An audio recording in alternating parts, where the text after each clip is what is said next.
जय शिवराय मित्रांनो, स्वागत करतो आपला मित्र मी गणेश जगताप महाअपडेट या यूट्यूब चॅनलवर. मित्रांनो, शेतकऱ्यांसाठी हे एक दिलासादायक अपडेट आहे. मित्रांनो, आतापर्यंत बऱ्याच तुम्ही यूट्यूब चॅनलला, न्यूजपेपरला किंवा वेगवेगळ्या वर्तमानपत्रामध्ये सुद्धा ऐकलं असेल, की आता 20 जानेवारीपासून किंवा काही ठिकाणी 15 जानेवारीपासून पीक विम्याचं जे खरीपातील 2025चा जो पीक विमा यामध्ये मूग असो, उडीद असो आणि सोयाबीनचा जो त्याचा प्रश्न सुटलेला आहे आणि 15 जानेवारीपासून काही ठिकाणी 20 जानेवारीपासून ही रक्कम तर काहीला जानेवारीच्या शेवटपर्यंत ही रक्कम शेतकरी बांधवांच्या बँक खात्यामध्ये जमा व्हायला सुरुवात होणार आहे. तर सविस्तर अपडेट आपण आजच्या या अपडेटमध्ये जाणून घेऊया. तसेच या चॅनलवर नवीन आलेला असाल तर चॅनलला जरूर सबस्क्राईब करा. व्हिडिओ आवडला तर लाईक करा व जास्तीत जास्त माहिती पुढील शेतकरी बांधवांना शेअर करायला पण विसरू नका. जेणेकरून त्यांना पण लक्षात येईल की आपल्याला पीक विमा मिळेल का नाही.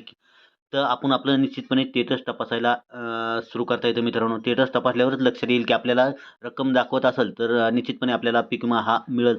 तर खरीपाचा जो पीक विमा आहे तो बीड जिल्ह्यातील शेतकरी बांधवांना जानेवारीच्या अखेरीपर्यंत मिळणार आहे आणि पीक कापणी प्रयोगाचा निष्कर्ष आणि तांत्रिक उत्पादनाची माहिती राज्याकडून केंद्र सरकारकडे सादर करण्यात आलेली आहे. आणि मित्रांनो, यासाठी जो जानेवारीच्या शेवटपर्यंत जो पीक विमा मिळणार आहे यामध्ये मूग, उडीद आणि सोयाबीनचाच पीक विमा हा मिळणार आहे. यासाठी कापूस आणि तुरीचा पीक विमा मात्र एप्रिलच्या शेवटच्या आठवड्यापर्यंत म्हणजे मेच्या पहिल्या आठवड्यात किंवा जून महिन्यापर्यंत शेतकरी बांधवांच्या बँक खात्यामध्ये जमा होणार असल्याची माहिती मिळत आहे. तर सविस्तर अपडेट आपण आजच्या या अपडेटमध्ये जाणून घेऊया.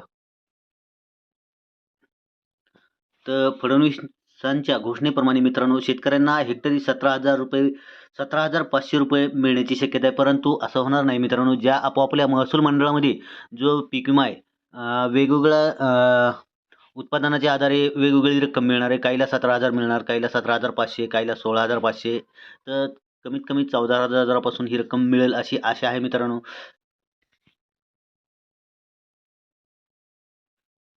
तर मित्रांनो, बीड राज्यात खरीप हंगामात मोठ्या प्रमाणावर मूग, उडीद, सोयाबीन, मका, कापूस, तूर अशा पिकांची लागवड होते. याशिवाय कांदा व अन्य पिकेही घेतली जातात. राज्य सरकारने ₹1 पीक विमा योजना बंद केल्यानंतर देखील तब्बल 94 लाख शेतकऱ्यांनी पिकांचे नुकसान झाल्यास विमा मिळेल या आशेने स्वतः विमा संरक्षित रक्कम भरून पिकांचा विमा भरला. राज्यात विविध ठिकाणी कापणी प्रयोग पार पडले. यातून अपेक्षित उंबरठा उत्पन्न व प्रत्यक्षातील उत्पन्नाची माहिती संकलित करण्यात आली. राज्य सरकारच्या कृषी विभागाने ती माहिती आता केंद्र सरकारला पाठवली आहे. केंद्राकडे या माहितीवर कारवाई सुरू असून 20 जानेवारीनंतर राज्यातील कोणत्या जिल्ह्यातील, तालुक्यातील महसूल मंडळातील शेतकरी पीक विमा मिळण्यास पात्र आहेत, कोणत्या पिकांना विमा भरपाई मिळणार हे स्पष्ट होणार आहे. शेतकऱ्यांनी विम्यापोटी आतापर्यंत ₹526 कोटी भरलेले आहेत आणि खरीप 2025 मध्ये बीड जिल्ह्यासह राज्यातील शेतकऱ्यांवर मोठ्या नैसर्गिक संकट कोसळले. याच हंगामात बीडसह राज्यातील 94 लाख शेतकऱ्यांनी खरीप पिकांसाठी ₹526 कोटी विमा हिस्सा भरला होता. पीक कापणी प्रयोगानंतर आता अपेक्षित उत्पन्न, उंबरठा उत्पन्न आणि प्रत्यक्षात आलेल्या उत्पन्नाची माहिती केंद्र सरकारला पाठवण्यात आली आहे. यावर गतीने कारवाई सुरू असून जानेवारी अखेरपर्यंत पात्र शेतकऱ्यांच्या खात्यात पीक विम्याची रक्कम येणार असल्याचे सांगितले जात आहे. बीड जिल्ह्यातील पिकांचा अहवालही वेळेत सादर केला आहे.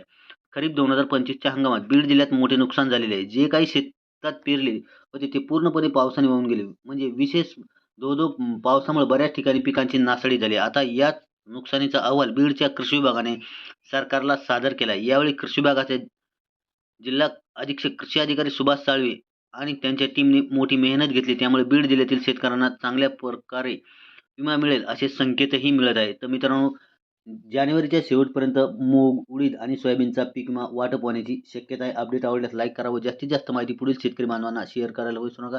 भेटूया अशाच एका नवीन अपडेटमध्ये. तोपर्यंत धन्यवाद.